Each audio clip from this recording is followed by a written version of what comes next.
Bonjour à tous et bienvenue dans la causerie, très heureux de vous retrouver aujourd'hui pour la petite vidéo où on va parler du 15 de France après une victoire contre les All Blacks, une victoire qu'on va débriefer rapidement cette petite vidéo. On va surtout pronostiquer le match contre l'Argentine qui va arriver, dernier match de cette automne series 2024 du côté du Stade de France, c'est samedi si je dis pas de conneries, ou vendredi, puisqu'il y a en même temps le top 14 qui revient. Je suis toujours accompagné de mes deux loustiques, Thomas et Robin, voilà, deux journalistes de renom et de qualité, comment ils vont? De Renault à la rigueur, mais pas de Renault. Ça va, ça va. Les petits yeux en attestent. Un peu fatigué. Ah bah il est Bon, malade. moi c'est un peu habituel. Il bringue souvent, c'est... Non, pas trop, pas trop. Bon, messieurs, on est Fais parti. attention. Attention. Bon. Messieurs, premier, avant qu'on entame le match contre l'Argentine, petit retour sur le match des Blacks, victoire du 15 de France. Je vais afficher le match de la Nouvelle-Zélande. Victoire d'un petit point, 30-29, au Stade de France, dans une superbe ambiance. Thomas, t'y étais? Oui. C'est bien? Était sympa la loge? Oui. Alors, c'est pas en loge, je bossais, donc bon. Ah, Ouais, c'était énorme. Franchement, le stade était incandescent, énorme ambiance, avec ce jeu de lumière là pour les hymnes et le haka, c'était franchement fantastique. Même le silence pour le haka, c'était fou. Donc, non, vraiment ambiance très particulière et exceptionnelle d'ailleurs.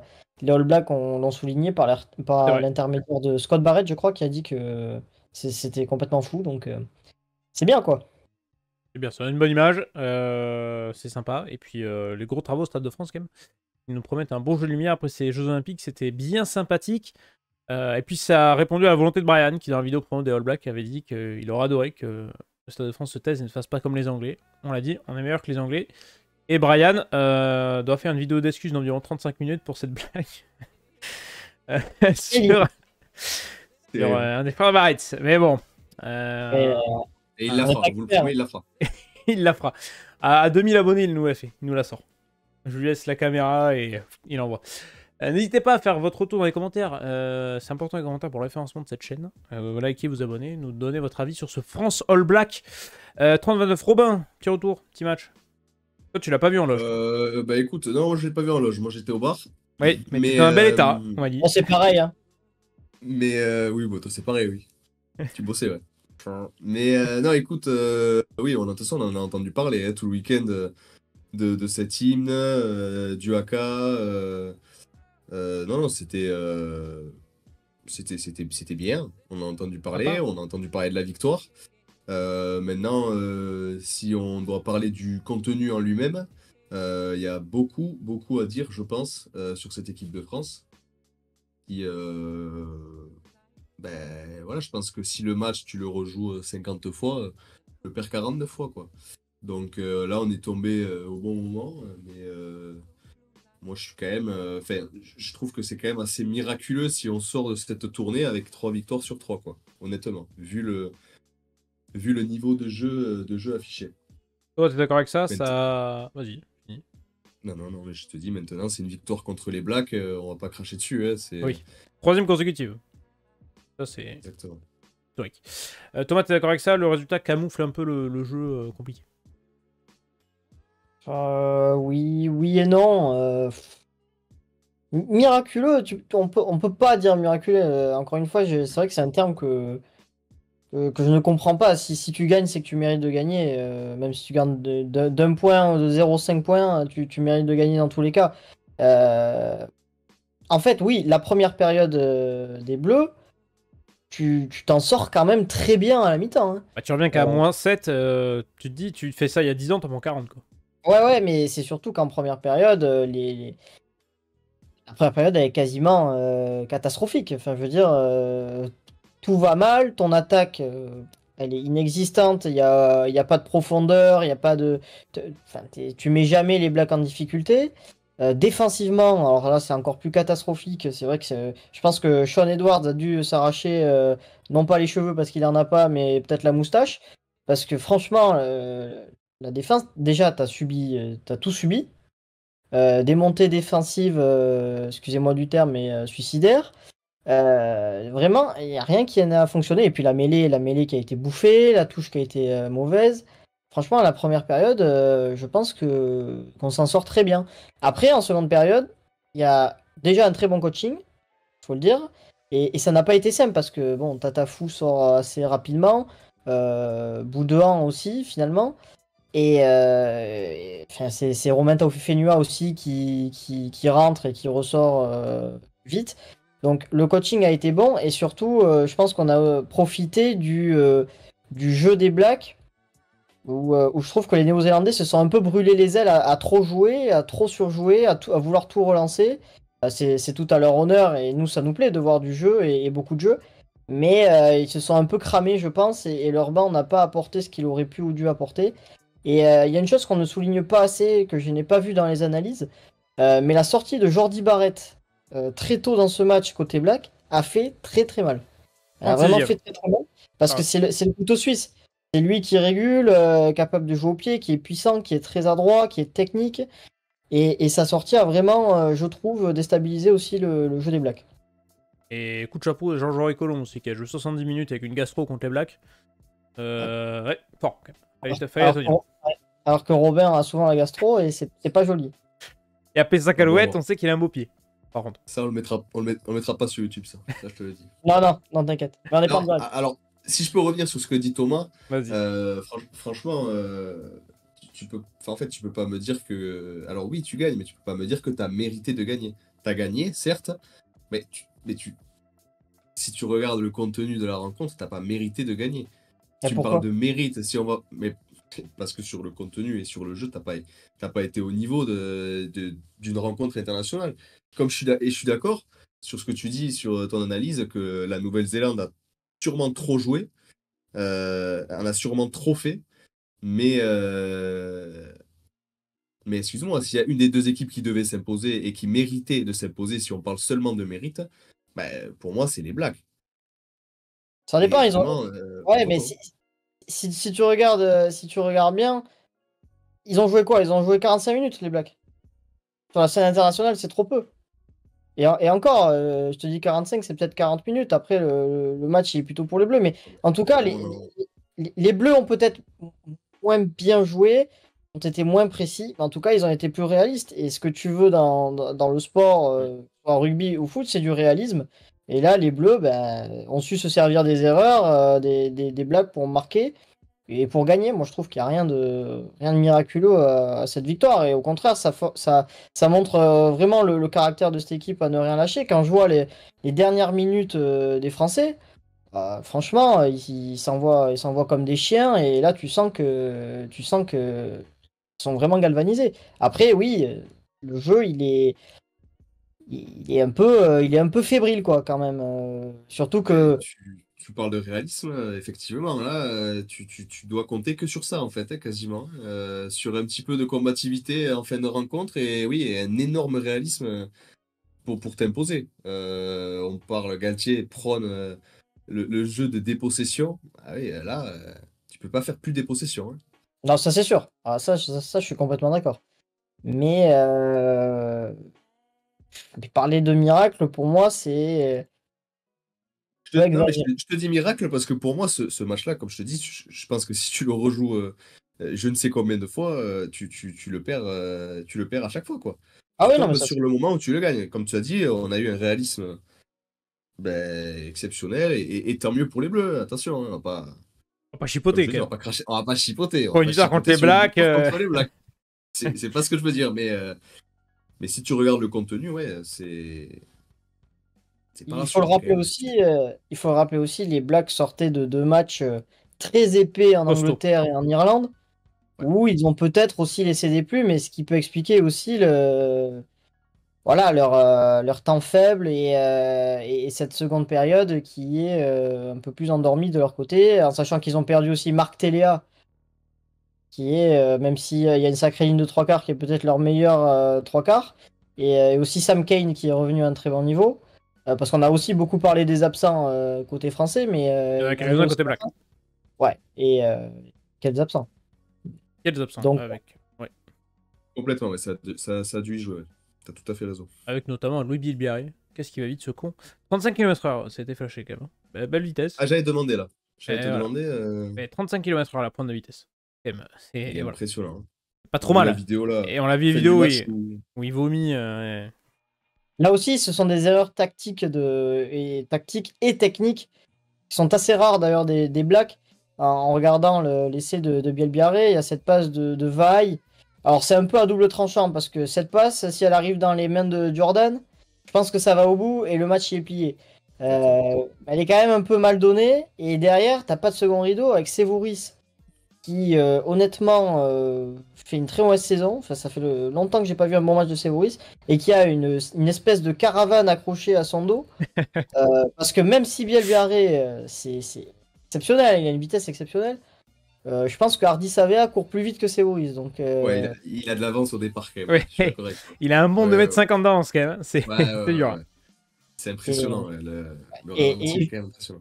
Et justement, ce repli-là défensif, il est quand même un peu. Alors, Will Jordan était monté dans la ligne, mais quand on regarde un peu le match des Blacks, c'est-à-dire qu'ils avaient une ligne d'attaque. Dès qu'ils avaient le ballon, en fait, t'avais quasiment les 15 joueurs dans la ligne, en fait. Et ça, les Français l'ont plutôt bien vu. Et c'est là où je voudrais. Parce qu'on tape beaucoup sur le staff, mais il y a quand même eu des ajustements tactiques côté français à la pause qui ont été très bons parce qu'ils ont quand même très bien analysé le jeu des Blacks. Ils se sont servis, ils ont regardé, ils se sont dit, bah, tiens, voilà, là, il y a souvent des zones dégarnies, on va les taper dans ces zones-là, et avec la vitesse de Bielbiarré notamment, on va leur faire mal. Pareil pour la touche, tu rajoutes aussi des joueurs avec des profils aériens, je pense notamment à Guillard, et la touche allait mieux, avec Marchand aussi qui est un très bon lanceur. Donc il y a eu des ajustements, enfin le coaching a été très bon, mais aussi des ajustements tactiques qui ont permis aussi aux Français de battre les Blacks. Bon, en parlant de l'adversaire des Bleus, pour cette prochaine rencontre qui aura lieu le 22, donc vendredi, du côté du Stade de France, l'Argentine. Si c'est un client en Irlande 22-19, mais gros match de l'Argentine. Je voyais sur Twitter des gens qui disaient, Thomas, que l'Argentine c'est sûrement l'une des équipes qui a le plus progressé depuis la Coupe du Monde et qui est la plus intéressante à suivre en tout cas pour ça. Non? Je sais pas. Oui, c'est une équipe qui est en progrès. Enfin, je veux dire, le rugby championship, le résultat qu'ils font au rugby championship, il est très bon. T'écrases l'Australie, tu gagnes en Nouvelle-Zélande. Franchement, bravo à eux. Et effectivement, c'est une équipe qui est en progrès. Malgré tout, l'équipe la plus intéressante à suivre, oui et non, hein, parce que ce match Irlande-Argentine était chiant, faut le dire. Ce qui a tenu, voilà, ce qui nous a permis d'apprécier le match, c'est le suspense qu'il y a eu et te dire que l'Argentine a eu un dernier ballon aussi pour pouvoir gagner le match. Mais c'est une équipe qui défensivement, par contre, est très féroce, très rugueuse et qui fait plutôt mal à ses adversaires. En revanche, offensivement, moi, c'est pas une équipe qui m'épate et pourtant, il y a vraiment des qualités derrière et des joueurs qui vont très vite, notamment Rodrigo Isgro qui vient du rugby à 7 notamment, Juan Cruz Malia bien sûr qu'on ne présente plus, ou Delgui, mais c'est une équipe qui propose pas non plus énormément de jeux derrière. Voilà, mais devant c'est en progrès, même s'il y a une conquête qui bon, est pas forcément très solide. En revanche, ça défend dur. J'ai juste envie de voir un peu leur performance face aux Français, dans le sens où peut-être qu'eux aussi ont laissé quelques plumes en Irlande, parce que ça a été quand même un sacré bras de fer. Robin, t'es d'accord avec ça? L'Argentine, faut quand même se méfier, mais ça va être solide. Hein.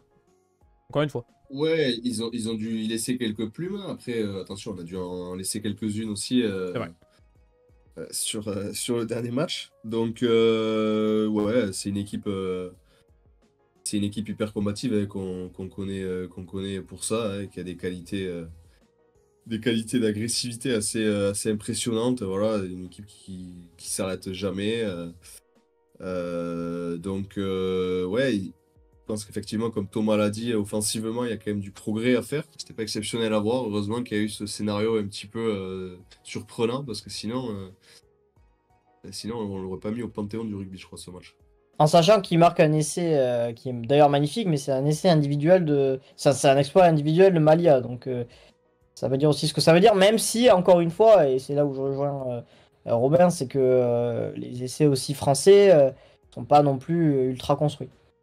Il y a ça aussi. Voilà pour les dernières confrontations entre l'Argentine et la France. Derrière, cet été avec Ouais. la victoire d'Argentine. Mais bon, on passera peut-être dessus. Bah écoutez, messieurs, je pense qu'au moment que vous voulez ajouter quelque chose sur l'Argentine, on peut se faire notre petite compo. On est parti, la compo qu'on aimerait voir contre l'Argentine, est-ce que ce sera le cas ou non? Je vais peut-être vous montrer avant la liste quand même, peut-être. des personnes retenues par Fabien Galtier et son staff pour ce match contre l'Argentine. La liste, elle est juste là. Hop là. Comme ça, vous l'avez tous. Est-ce qu'il y a un nom qui vous donne envie de voir, que vous avez envie de voir, un nom qui vous a surpris, je sais pas, quelque chose dans cette liste? Bon, j'aimerais voir Temo Mathieu, mais je sais très bien qu'il sera pas dans les 23. Mais moi, il y en a un qui m'interroge, c'est Moefana. Moefana, pour moi, ce match face au Black, Neutre, hein, si je puis me permettre. c'est même en dessous de neutre en fait. C'est même en dessous de neutre parce que il rate énormément de plaquages et offensivement, tu l'as pas vu. Et moi, je suis très frustré parce que j'aime ce joueur, mais il va falloir qu'il s'impose à un moment donné en équipe de France parce que ça pourra pas durer Ça a indéfiniment. poussé, hein, parce qu'il y a du moment derrière. Ouais. Là, le problème, c'est que mine de rien, en 12, bah, je sais pas si tu as finalement énormément de choix, mais c'est lui qui doit s'imposer. Et face au Black, je l'attendais. Malheureusement, je l'ai pas vu. Et il va falloir qu'il s'affirme. Messieurs, on est parti. Première latte, mettez-vous d'accord. JB gros. Eh ben, Ouais, je pense que tu changes. Ah, est-ce que tu changes vraiment la première ligne? Je sais pas. Tatafou. Ben moi, je pense que oui. Je pense que je change. Je vais pas mettre Colombe, moi, à droite. Parce que je le trouve très bon en sortie de banc. Et je pense qu'Antonio peut jouer à peu près 40-45 minutes.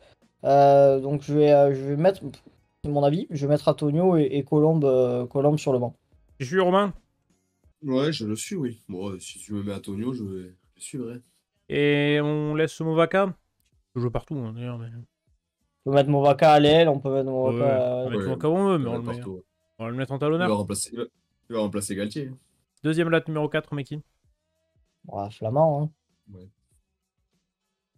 Flamand, et ben on est parti. Thibaut Flamand, numéro 5. Voilà. Fou, hein. Un fou. Le découpeur, je pense. Mais un fou parce que. Ah, Impressionnant. franchement, vu du stade, ça a Impressionnant. tapé fort. Ouais, Ouais. bah, déjà la télé, ça voyait que ça tapait fort. Alors, du stade, j'imagine bien. Et j'ai fait Mais n'importe à quoi. fou, J'ai effacé son nom. mais à fou, il a vraiment remué le beefsteak, hein. Franchement, impressionnant. On est parti. Troisième ligne, messieurs, numéro 6. Bah, à bout de. Enfin, Cross. Robin, tu veux mettre Cross? Non, moi je mettrais Boudéan. Ou alors tu le. Non, je mettrais Boudéan. Boudéon, Cross. Boudéon qui Non, fait. non, Enfin, je dirais pour moi, sur les pour ailes, moi, je mettrais Boudéan. Cross et Bouillon. Eh ben, allez, écoute, c'est bon. On met Boudéon ici. Et on met François Cross de l'autre côté. Et en 8. Roumat. Ouais, je suis d'accord. Bon. Je suis d'accord. Honnêtement, aujourd'hui, pour moi, Boudéan, si tu me parles de troisième ligne, et on va prendre les troisième lignes et les troisième lignes centre, de ce qu'il montre de cette tournée, c'est. Enfin, il toque plus qu'à la porte d'une réelle titularisation en équipe de France. Là, aujourd'hui, Boudéan, c'est l'un des meilleurs troisième lignes qu'on ait en bleu. Cross, logique. Et après, Roumat, j'ai envie de le voir sur ce poste de numéro 8, en fait. C'est vraiment ça que je veux voir. Qu'est-ce que vous avez pensé de la performance d'Aldrit contre les Blacks?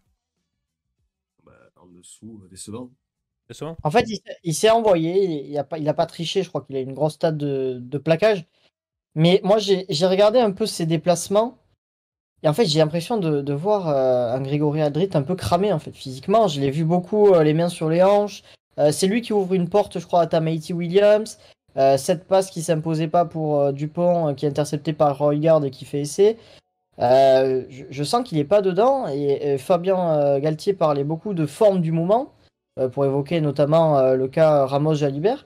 Bah, la forme du moment, elle est pas pour Aldrit. Et il fait pas forcément un très bon début de saison non plus avec La Rochelle. Donc voilà, mais ça reste un sacré joueur bien sûr, mais je pense qu'il a besoin un peu de repos. Donc à voir ce qui va se passer pour la suite. Bon, numéro 9, est-ce qu'on change ou est-ce qu'on laisse le Matou faire Bon. Ah, ouais, Peut-être le poste où il y a moins de... on peut l'essayer. On peut l'essayer, il a sauté son anniversaire la semaine dernière. Là, donc. Bon anniversaire. Bah, bon anniversaire à lui, 28 ans déjà. S'il nous écoutait. Ouais, il nous écoute, je pense. Un jour, il viendra. viendra, il viendra la prochaine fois, il fait la compo hein, dans l'émission. J'espère. Oui, j'espère qu'il va se foutre. Numéro 10, Mathieu Gélibert? Non, je déconne. Qu'est-ce qu'on met? Est-ce qu'on teste l'Aubert 2? Est-ce qu'on laisse Thomas Ramos Parce que voilà, il y aura Ramos. Hein. Ouais, tu bouges pas. T'as vu sur Mathieu Gélibert, monsieur? On comprend le mise à l'écart. C'est compliqué. Ouais, tu peux pas en fait, tu peux pas. C'est compliqué Ouais. parce que d'un côté, tu te dis, s'il se passe quelque chose, que je sais pas, s'il y a une mauvaise ambiance, une mauvaise entente, qui a un caractère qui ne plaît pas au staff, tu peux comprendre sa mise à l'écart. Tu peux comprendre. Mais d'un autre côté, tu te dis, là aussi, qu'est-ce qu'il doit faire en plus, Jalibert, pour pouvoir être sélectionné? Et je comprends aussi, et je sais qu'avec Robert, on se rejoint parce qu'on est de très très mauvais perdants, qu'on adore la compétition, Ah, et que ça! et, et c'est sûr que quand t'entends avant une tournée qu'on va te préférer sans doute Ramos en 10 et que la deuxième option c'est peut-être Dupont en 10, là tu te dis mais Sous ma gueule, quoi. on se fout peut-être un petit Ouais, peu de ma tronche quoi. Et c'est des très mauvais perdants, je confirme. Il suffit de regarder un match de l'US Dax avec Thomas, vous allez vous régaler. Un jour, vous aurez ce privilège. Robin, t'es d'accord avec ça, dit Thomas? ouais, je suis d'accord. Ça doit être tellement frustrant pour lui de. Moi, je serais tellement frustré en fait si j'étais lui. Franchement, c'est quelqu'un qui, enfin, il la ferme. Je pense qu'on a compris que voilà, lui-même a compris que c'était Ntamak le numéro un. Il accepte ce rôle de numéro 2. En tout cas, il semblerait qu'il l'ait accepté. Et finalement, quand il a l'occasion de jouer, on le fait pas jouer. Bah, se fout de sa gueule un peu, j'ai Bon, l'impression. allez, on enchaîne sur les ailes. Bon, on met Bielbiarré là, et puis Penaud est absent, qu'est-ce qu'on met de l'autre côté? Bah Villiers nous doit quand même une revanche parce Ah, qu'il passe défensivement, c'était complètement à compliqué. côté. Ouais. Moi j'avoue que je préfère Atisogbe, ça c'est sûr, mais face à l'Argentine, c'est un match pour Villiers en fait. C'est un match, il aime tellement le chocolat, là, s'il en veut, il va en avoir face aux Pumas. Et franchement, il fait une première période qui est vraiment très très très mauvaise. Il se rattrape un peu en seconde période. Mais bon, voilà, je sais pas. Bon, j'écris Gabin parce que je suis à une main. Vous avez compris que c'est Gabin hier, évidemment.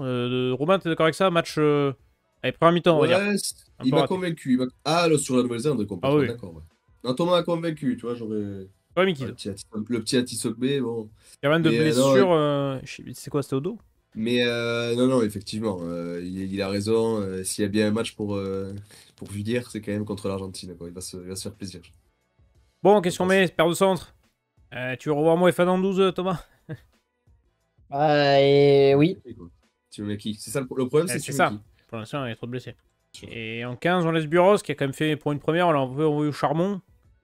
Parce que vous en Bien avez sûr. pensé de sa première contre les Blacks, il s'est quand même bien sorti. Bah, tout ce qu'il a eu à faire, ça a été Évidemment. propre. Donc, Ça a été propre. Il a fait du bureau, ça, tout simplement. Et c'était quand même un gros challenge parce que tu l'envoies quand même Bourbier, tu te dis première sélection, on t'a attendu longtemps, il y a des gens qui t'ont Ouais, appelé, ouais, ouais. et on t'envoie contre les All Blacks quand même, il a Et assumé, donc encore c'est une bon. fois, Il encore assume. une fois, ce n'était pas le choix, enfin, c'est pas le choix du staff, si, de la lignée, si, mais ce n'était vraiment pas le premier choix, Romain Buros. Il faut savoir que le staff ne comptait pas trop sur lui, quoi. C'est vrai. Ce qui est encore une fois une anomalie, hein. Enfin, tous les gens qui suivent Et le top les 14. Bordelais dérangent, Robin, tu le sais. Mais, franchement, on va commencer enfin, moi, Ah, ça moi, les complotistes vont commencer à y croire. moi, ça me met pas, hein, mais il va falloir que vous commencez à vous poser des questions. Ouais. Parce que quand ça fait beaucoup. Ouais, ça commence à faire beaucoup de problèmes à Bordeaux au niveau sportif, mais bon. D'autres débats. Bah messieurs, je pense qu'on est pas mal sur cette compo. Est-ce qu'il y a quelque chose à ajouter? Un petit joueur que vous attendez quand même contre l'Argentine, qui est peut-être pas forcément sur cette compo, que voilà, je sais pas. Un Bah, petit moi, prono aussi. c'est. Alors, si, il est sur la compo, mais c'est Jean-Baptiste Gros. J'aime beaucoup ce joueur.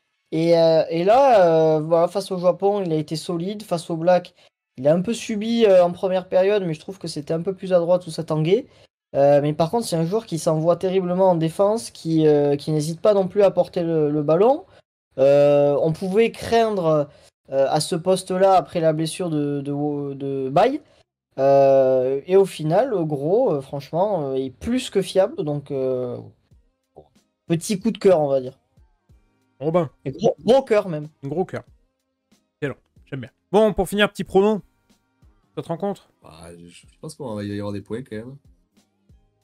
Je vais te dire un 32 à 18. Allez. Joli.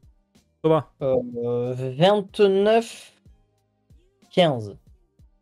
Eh ben parfait. Et ben voilà, on finit sur ça. Petit prono, tranquillement. Si ça vous a plu, n'hésitez pas à commenter, liker, vous abonner, donner votre avis, votre prono avant ce match contre l'Argentine. Est-ce que vous êtes satisfait de cette Autumn Series 2024 du 15 de France? Parce que le prochain rendez-vous, ce sera Destination. Et celui-là, ils seront plus qu'attendus après l'édition de l'an passé. Voilà, on vous souhaite un très très bon match. Il y a la vidéo top 14 qui est sortie sur la chaîne, vous pouvez aller la voir. Il y a des vidéos sur le foot aussi également.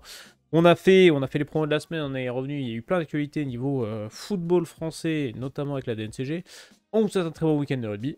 À tout le monde.